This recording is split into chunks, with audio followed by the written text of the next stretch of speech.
Cop laughs at young black girl for saying her mom's in special forces until she walks onto the scene. The aisles of Dick's Sporting Goods buzzed with weekend energy. Families drifted between racks, kids tried on jerseys, and laughter echoed across the polished floors.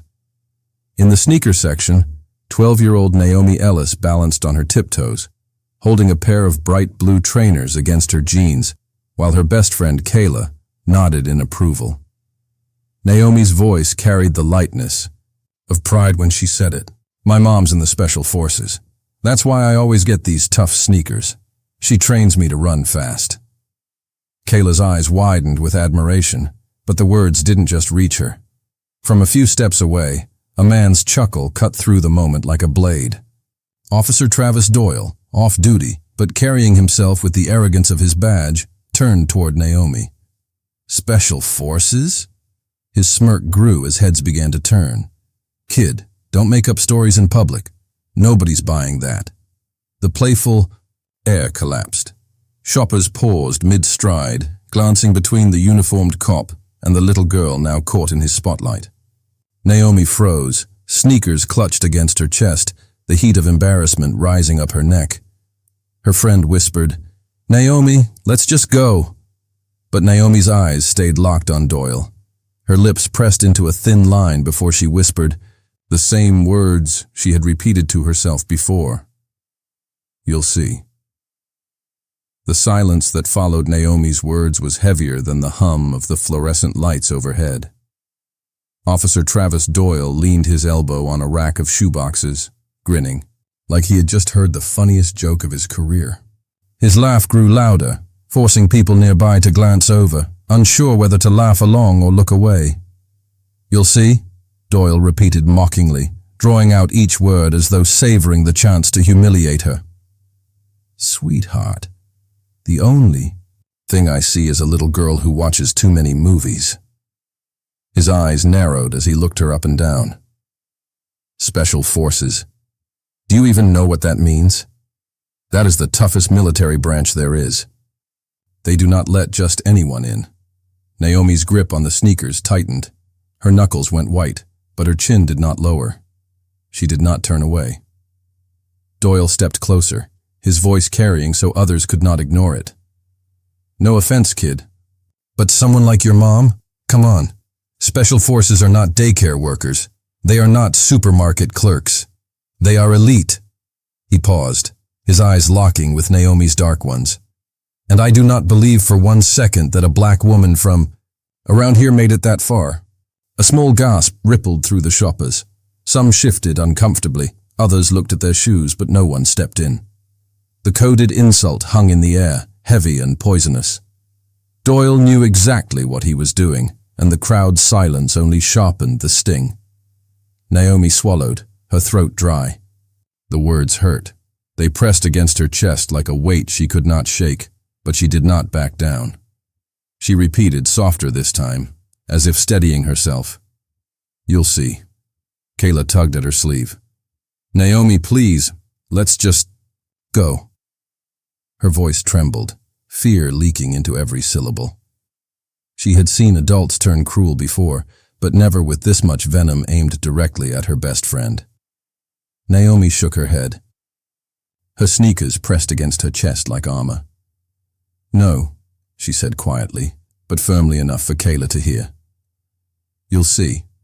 Doyle's smirk widened as he saw the little girl refusing to fold. He thrived on it. What kind of mother lets her daughter run around spreading lies?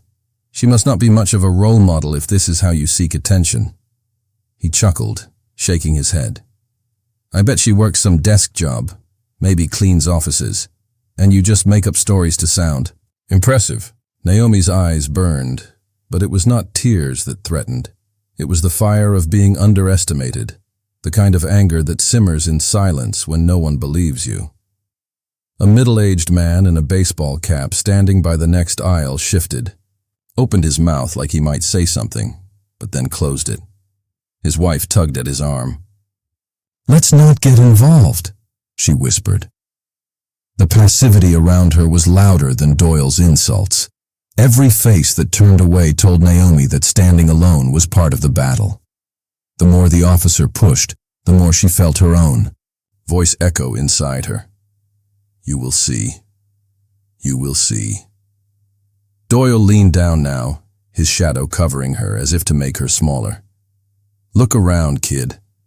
Nobody here believes you. Do you see anyone stepping up to defend your story?" He gestured toward the silent crowd. "Not one person." Naomi met his gaze, her small frame refusing to shrink. "They do not have to believe me," she said softly. "You will see." The cop blinked, thrown for a moment by her calm.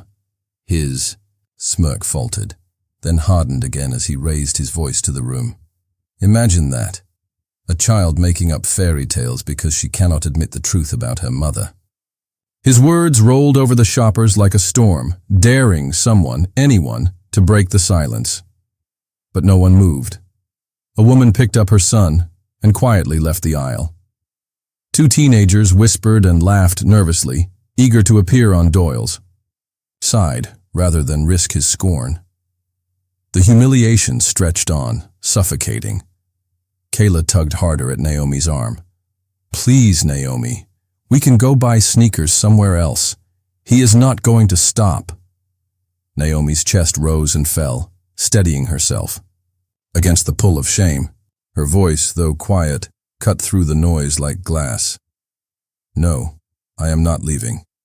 You will see." The officer straightened, clearly annoyed that his words had not broken her. He wanted tears, an apology, submission. But instead he found a 12-year-old staring back at him with a strength he could not quite understand. In that frozen moment, the store seemed split in two. On one side stood an off-duty cop with the weight of authority and prejudice on his side. On the other, a young girl, armed with nothing but truth and the unshakable faith in her mother. The tension was unbearable, stretching across the room like a wire ready to snap. And yet Naomi did not break. The sound of boots on polished tile cut through the tension like a blade. Heads turned as a figure in full military uniform stepped into the store. Captain Jordan Ellis had just finished her shift, her nameplate glinting. Under the mall lights, the rows of ribbons across her chest speaking volumes before she even opened her mouth. The crowd that had been frozen in silent judgment shifted uneasily. Mothers straightened, fathers stepped aside. Teenagers who had been holding their breath suddenly leaned forward. It was not just the uniform. It was the presence. Jordan carried herself with the quiet command of someone used to walking into chaos and bringing order with nothing more than steady eyes and calm breath. Naomi's face changed instantly. The shame that had weighed her down like bricks slipped away in a heartbeat. Her eyes widened, filled with pride and relief. For the first time since the ordeal began, her lips curved into a small, trembling smile. She whispered under her breath, almost to herself but loud enough for her friend to hear, "I told you. You'll see." Officer Travis Doyle, caught, mid-smirk, turned to face the source of the shift. The confidence in his posture faltered for just a fraction of a second, but it was enough for everyone to notice. He straightened his shoulders, trying to recover, but the balance of power had already begun to tip. Jordan stopped only a few feet away. She did not shout. She did not demand. She simply looked at Doyle with a calm, piercing gaze that stripped away every excuse before he could speak. "Is there a problem here?" Her voice was level, firm, but not loud. The kind of tone that made people listen without needing to be told twice. Doyle cleared his throat, fumbling for words. "I was just explaining something to the young lady here." Naomi stepped closer to her mother, chin lifted. She did not need to speak. Her very presence at Jordan's side was proof of the truth Doyle had mocked. Jordan's eyes did not leave Doyle. "You were not explaining. You were humiliating my daughter." She paused, letting the silence grow heavy around them. You may not have intended to harm her, but intent does not erase impact. Her words settled like stone. The crowd stirred, nodding faintly, their silence no longer complicit, but shifting toward recognition. Jordan continued, each word measured. Respect costs nothing. You owe my daughter an apology. Doyle tried to recover with a chuckle, though it sounded weak. Now hold on. I did not mean any harm. Kids exaggerate, you know. I was just trying to... Jordan raised a hand, not in aggression, but in quiet authority. The kind of gesture that made even the boldest pause. You were trying to laugh at her expense. You were trying to make yourself bigger by making her smaller. That ends now. The weight of her words carried through the store. Even the employees, who had stayed behind their counters, were now watching with open eyes. One young man near the register muttered under his breath, "She's right." The ripple spread. Doyle's face tightened. He searched the crowd for support, but the glances that met his were not affirming. They were condemning. His jokes, once chuckled at nervously by bystanders, now looked cruel in the light of Jordan's calm truth. Naomi held her breath, her small hand tightening around her friend's. This was the moment she had promised. The proof. The shift from humiliation to dignity. The silence stretched, pressing on Doyle until he finally exhaled and muttered, I did not mean to disrespect you." Jordan tilted her head, her voice still steady. "Not me, her." She gestured toward Naomi, her gaze unwavering. "The apology belongs to her." The crowd waited, all eyes on Doyle. Naomi stood straighter, no longer trembling. She met his eyes, her own steady now, refusing to look away. And in that charged pause, the truth of Jordan's presence had changed everything. What began as humiliation was turning into vindication. The silence in the store was heavy. Everyone waited for what would happen next. Officer Doyle's attempt at brushing it all off had failed. The crowd no longer saw him as the authority. Their eyes now followed Captain Jordan Ellis. Jordan took a slow step closer, her boots firm, on the tile. She did not glare or raise her voice, but her composure carried the weight of command. "Mr. Doyle," she began, her voice calm yet sharp enough to cut through the tension.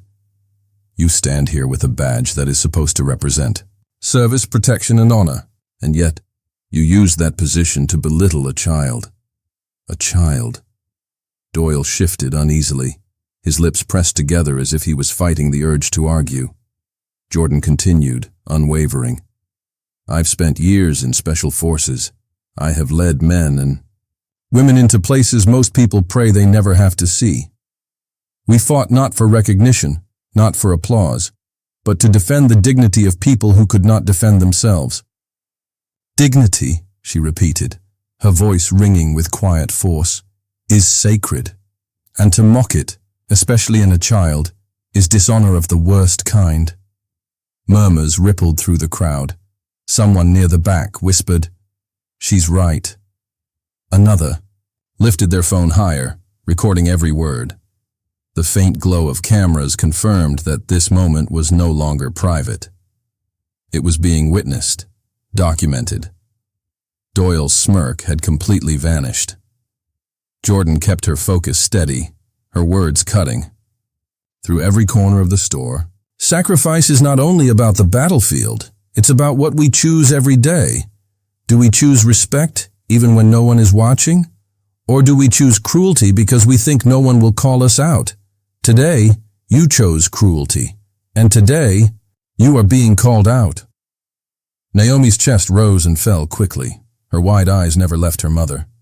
Only minutes earlier, she had been the center of shame, fighting tears as the laughter of strangers burned into her. Now, that shame was melting away, replaced by something stronger, pride. Her mother was not just defending her, she was teaching everyone in that store what true strength looked like. Doyle cleared his throat, his voice low, defensive. "I didn't mean for it to..." Jordan cut him off gently but firmly. Intent doesn't erase harm. You mocked her, you embarrassed her, and everyone here saw it. The only way forward is accountability. She turned slightly, gesturing toward Naomi without breaking eye contact with Doyle. My daughter stood here, enduring the weight of your words. She did not run. She did not fight back with cruelty. She stood. And that is dignity you could learn from. The crowd murmured louder now, heads nodding. A young woman near the front whispered to her, "Friend, she's amazing." Jordan's tone softened, but it carried no less power. Children should never have to defend their worth against those older, bigger, or stronger than them. That is our duty as adults, to protect their light, not try to snuff it out. Doyle's face was red. The pressure of the moment bore down on him from every angle. The crowd, the phones recording, the calm authority of the woman in uniform standing before him. Jordan stepped just a fraction closer, her presence filling the space between them. You owe her something. Not excuses, not explanations, a direct apology. The crowd hushed again, holding its breath. Every phone stayed locked on Doyle, waiting. Doyle swallowed hard. His voice cracked as he finally spoke. I'm sorry. Jordan's eyes narrowed. Not to me. She glanced at Naomi. To her. Doyle turned, his face tight with reluctance. His words dragged as though they weighed 1,000 pounds. Naomi, I'm sorry. I shouldn't have said what I said. The apology was not warm, not graceful, but it was loud. It echoed in the silent store, bouncing off the walls until there was nothing else left to hear. Naomi blinked. Her heart pounded. She had imagined this moment so many times in the quiet of her own thoughts. The moment when someone who hurt her was forced to see her humanity. And now it was real. She looked at her mother, eyes wide with awe. Jordan gave her the faintest nod as if to say, "You see? Dignity is worth defending." The crowd exhaled as though they had all been holding their breath together. Some clapped softly, others whispered, "Good," under their breath. The air in the store had shifted completely. Where there had been shame, now there was justice. Jordan placed a gentle hand on Naomi's shoulder. You never let anyone make you feel small, not when you know your worth. Naomi's lips trembled, but this time not from holding back tears. This time it was pride swelling inside her. And in that moment, the lesson became clear, not just for Naomi, not just for Doyle, but for everyone who had witnessed it. Dignity must be defended, even when the powerful mock it. The silence that had hung over the store shattered the moment Doyle's voice cracked on his reluctant apology. At first, there was only a murmur, whispers darting between strangers, the sound of phones still recording, the uneasy rustle of people shifting on their feet. Then, like a wave finally breaking, the crowd erupted into applause. The clapping was not polite. It was raw, it was strong, it was charged with something more than approval. It carried relief, shame, and admiration all in one sound. People clapped because they had seen arrogance crushed by dignity. They clapped because Naomi's courage deserved it. They clapped because Jordan Ellis had stood tall in a way that reminded them what respect was supposed to mean. Naomi's small shoulders lifted with the sound.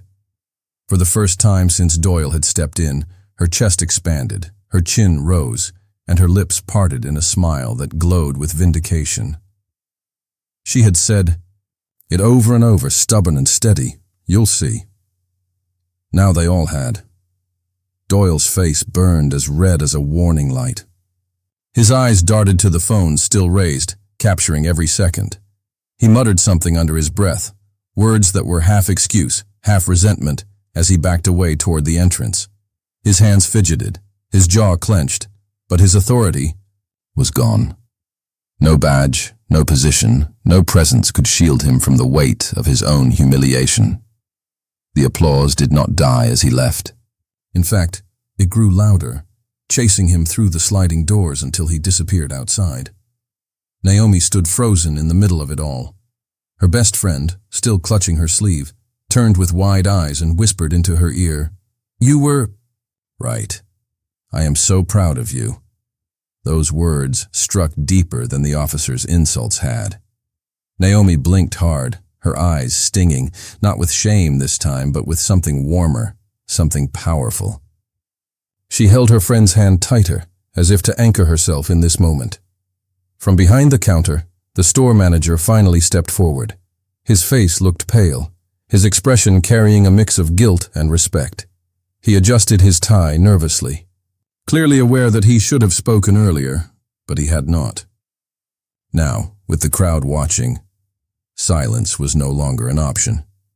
"Captain Ellis," he began, his voice shaky but sincere, "I want to thank you for what you said, and for what you stand for. And to you, young lady." He turned directly to Naomi. "I owe you an apology. You deserve support, not silence. This store will always respect the truth of your words." Naomi blinked again. She was not used to adults apologizing, especially not strangers. But in this moment, she understood the weight of it. Jordan's arm slipped gently around her daughter's shoulder, pulling her close. Naomi leaned into her mother's strength, feeling for the first time that the world could not shrink her with mockery. Not anymore. All around them, the crowd hummed with small conversations. A woman whispered to her son about speaking up when it mattered. A teenager muttered to his friend that silence was as heavy as lies. Someone else shook their head, admitting softly, "I should have said something sooner." Every word carried the sound of realization, of reflection. The weight of their earlier silence hung heavy, but Jordan had given them a mirror. And now, with Naomi standing tall beside her mother, they had seen what courage looked like. The applause softened into quiet again, but this time it was not an awkward hush. It was the stillness of respect. People lingered, unwilling to leave, as though they wanted to hold on to the power of what had just unfolded in a simple sneaker aisle. Naomi's heart, once sinking with shame, now beat with pride. She squeezed her mother's hand and whispered, softly, only for her to hear, "I told him. I said he'd see." Jordan smiled down at her, eyes filled with pride and love. "And he did," she replied. "The whole world just did." The echoes of applause still lingered in Naomi's ears as she and her mother stepped out of the store. The evening air felt different now, lighter, freer, as though the world itself had shifted ever so slightly in her favor. Naomi walked taller, her shoulders no longer curved inward to hide from stares or whispers. She smiled, not just because the humiliation was over, but because she had seen something powerful. The truth could stand on its own. Jordan walked beside her, calm but proud, her hand resting gently on Naomi's back. She had been in battles, far from home in deserts and jungles, but this moment, standing firm against prejudice for her daughter, felt just as important as any mission she had ever fought. She glanced down at Naomi, her voice steady but warm. "Never let anyone make you shrink, Naomi. Truth doesn't need permission to exist." Naomi tilted her face toward her mother. For once, she didn't feel like the small, uncertain girl who had been mocked for speaking about her dreams. She nodded firmly, the spark in her eyes showing that she understood. "I won't," she said softly. And she meant it. As they walked toward their car, people from the store still watched from a distance. Some gave Naomi small nods of encouragement. Others smiled sheepishly, as if trying to make up for the silence they had kept moments earlier.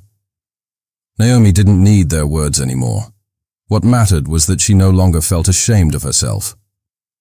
The truth was hers, and nothing could erase it. The world outside was the same. Cars rushing, doors sliding open, the city breathing in its endless rhythm. Yet for Naomi, everything had changed.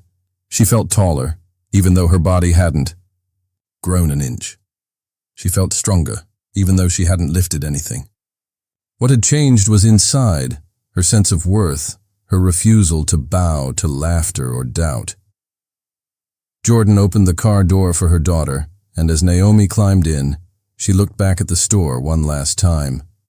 This had been the place of her embarrassment, but it had also become the place of her triumph. The same walls that had echoed with mockery had now carried her mother's powerful words, words that transformed shame into pride. The message was clear, not only for Naomi but for anyone who had witnessed what happened. Stay true to your truth. People may laugh, they may mock, they may dismiss what they do not understand, but their disbelief can never erase your reality.